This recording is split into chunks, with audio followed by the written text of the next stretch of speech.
They say the fiercest storms often conceal the greatest gifts, and that a single act of compassion can echo through eternity, changing the course of destiny itself. This is a story about such a storm and such an act. It began on the night when the sky wept with fury. Rain lashed down in blinding sheets, and thunder cracked across the heavens like the world itself was breaking apart. In the small, wind-swept village of Oakhaven, huddled in a valley forgotten by kings and cartographers, a poor farmer named Samuel and his wife Alara barred their door against the tempest. They had little to their name but calloused hands and kind hearts. As the wind howled a mournful song, a different sound pierced the chaos. The faint, desperate cry of a baby. Following the sound to their doorstep, they found a small bundle, soaked and shivering, a newborn child wrapped in a tattered but noble-looking cloth. On the boy's wrist was a peculiar birthmark, a perfect silver crescent moon. Seeing no one, and knowing the child would perish in the storm, they brought him into their home and their hearts, naming him Leo. He was, they believed, a gift delivered by the storm. The introduction of Leo into Oakhaven was quiet, but his presence soon became a force of nature in itself. As he grew, it was clear he was different. He possessed a quiet strength and a boundless well of kindness. While other boys played games of war, Leo would mend the broken wings of birds and talk to the wilting flowers until they seemed to stand a little taller. He worked the land alongside Samuel with a diligence that was awe-inspiring. Where his adoptive father's fields had always produced just enough to survive, Leo's touch seemed to coax miracles from the soil. The wheat grew taller and more golden, the vegetables were fuller and more vibrant, and his harvests were always impossibly abundant.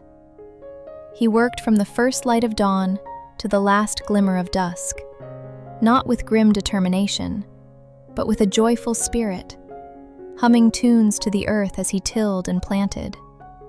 But in a village accustomed to scarcity, abundance breeds not admiration, but envy. The other villagers, whose own fields yielded meager crops, began to watch Leo with narrowed eyes. Their whispers started like a summer breeze, but soon grew into a bitter wind. They said he must be using dark magic, that his good fortune was stolen from them. Their envy curdled into cruelty. Fences around his fields were mysteriously broken in the night, allowing livestock to trample his crops. The irrigation ditches he painstakingly dug were often found filled with rocks. Cruel jests followed him through the village square. Through it all, Leo never retaliated. He never spoke a harsh word. He would simply sigh, mend the fence, clear the ditch, and offer a warm smile to the very people he knew wished him ill. He believed that their hearts were not wicked, but simply starved of hope. Then, the land itself seemed to mirror the villagers' hearts. A great famine descended upon the region.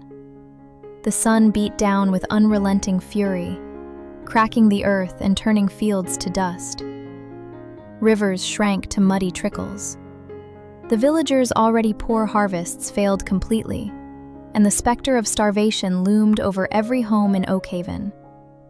Desperation clawed at the community, turning neighbors into rivals hoarding every last crumb. Yet, Leo's granary, thanks to his hard work and foresight, remained full. He had enough to last his family through the harshest of winters. One night, as Alara watched her son portioning their grain, she saw a profound sadness in his eyes. He could not feast while his neighbors starved, no matter how they had treated him. That night, and for many nights after, Leo became a phantom of generosity. Under the cloak of absolute darkness, he would carry heavy sacks of grain and leave them on the doorsteps of the villagers. He gave the most to those who had been the cruelest, leaving provisions for the man who broke his fences and the family that spread the most vicious rumors. The villagers would awaken to these miracles, bewildered. They accused each other of theft and hoarding, their suspicion only deepening the cracks in their broken community. The secret could not last forever. An old man named Silas, the village elder whose eyes missed nothing, had seen Leo on his nightly missions. One morning, as the villagers argued in the square over a new delivery of grain, Silas struck his staff upon the ground, demanding silence. His voice, though frail, carried an undeniable authority. He pointed a trembling finger, not at an accuser, but at Leo, who stood quietly at the edge of the crowd. Silas then told them everything. He spoke of the broken fences Leo mended without complaint, the insults he met with a smile, and the secret, life-saving gifts he delivered in the dead of night. "You cursed him for his success," Silas declared, his voice ringing with shame, "while he was praying for yours. You tried to starve his spirit, and in return, he is saving your lives." A wave of profound shame washed over the villagers. They looked at the dust on their feet, unable to meet the gaze of the young man they had so terribly wronged. It was in this moment of heavy silence that the sound of hoofbeats and clanking armor echoed into the square. A column of royal guards, their banners bearing the crest of the king, rode into Oakhaven. At their head was a stern-faced captain who dismounted and announced his purpose. They were searching for the lost prince, spirited away from the castle as an infant nearly 2 decades ago during a coup. The only identifying mark was a unique birthmark, a perfect silver crescent moon on his wrist. A collective gasp rippled through the crowd as every eye turned to Leo. The captain's gaze followed theirs. He strode towards Leo, gently took his arm, and pushed back his sleeve. There, for all to see, was the silver crescent, shimmering on his skin. Leo, the humble farmer, was Prince Leonardo, the heir to the throne. He was whisked away to the capital, where his parents, the king and queen, wept with joy at his return. But when they heard the story of his life in Oakhaven, of the villagers' cruelty and envy, the king's joy turned to cold fury. He vowed to punish them, to make an example of Oakhaven for their vile treatment of his son. But as the decree was being written, Prince Leonardo stepped forward and knelt before his father. He pleaded not for justice, but for mercy. He explained that the villagers were not evil, but were driven by fear and hardship.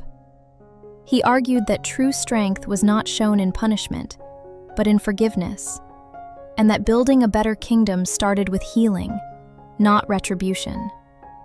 The king, his court, and the entire kingdom were stunned by his compassion. Seeing the wisdom and profound grace in his long-lost son, the king tore up the decree. He sent aid to Oakhaven, not soldiers. From that day forward, Prince Leonardo was known throughout the land not by his title of birth, but by the one he had earned, the Prince of Mercy. His story became a legend, a testament to an unbreakable truth, that the soil of a human heart, no matter how hardened by cruelty or envy, can always be cultivated by the seeds of kindness, and that forgiveness is the rain that allows it to flourish, yielding a harvest of hope for all. My dear friends, here is a question for you. If you were the king facing the people who mistreated your son, would you seek justice through punishment? Or would you choose to forgive like Prince Lamb? I'd love to hear your perspective in the comments down below. If you love meaningful stories like this, don't forget to like the video and subscribe to the channel right now to stay updated with our newest content. Thanks so much for watching.